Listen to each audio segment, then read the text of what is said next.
Visualization is right at the heart of my own work too. I teach global health. And I know having the data is not enough. I have to show it in ways people both enjoy and understand. Now, I'm going to try something I've never done before. Animating the data in real space, with a bit of technical assistance from the crew. So, here we go. First, an axis for health, life expectancy, from 25 years to 75 years. And down here, an axis for wealth, income per person, $400, $4,000, and $40,000.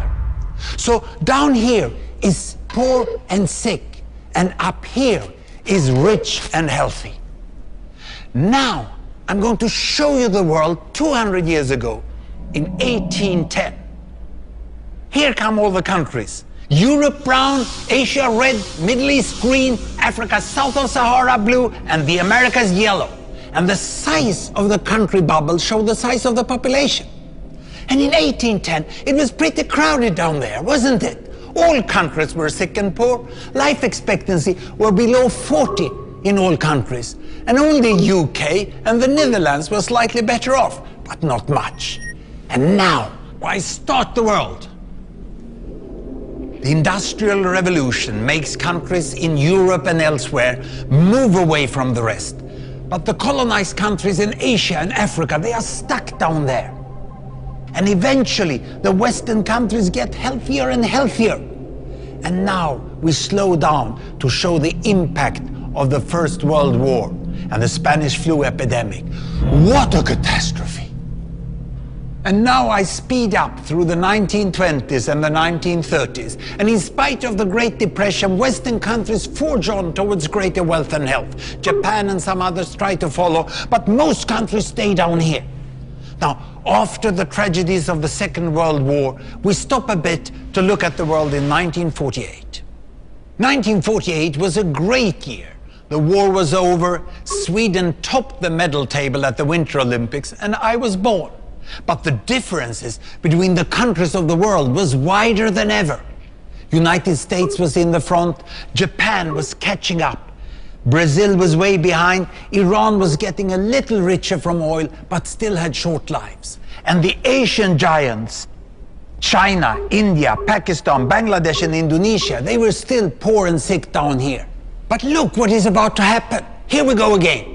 In my lifetime, former colonies gained independence, and then finally they started to get healthier and healthier and healthier. And in the 1970s, then countries in Asia and Latin America started to catch up with the Western countries. They became the emerging economies. Some in Africa follows. Some Africans were stuck in civil war and others hit by HIV. And now we can see the world today in the most up-to-date statistics. Most people today live in the middle, but there are huge differences at the same time between the best of countries and the worst of countries. And there are also huge inequalities within countries. These bubbles show country averages, but I can split them. Take China, I can split it into provinces. There goes Shanghai. It has the same wealth and health as Italy today.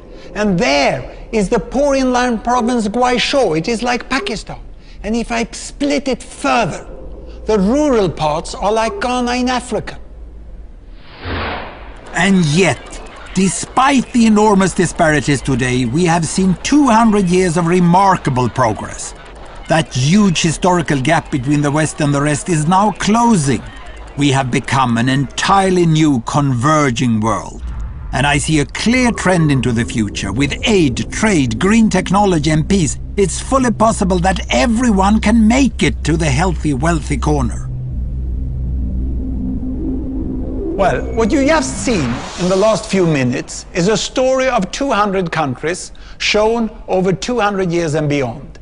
It involved plotting of 120,000 numbers. Pretty neat, huh?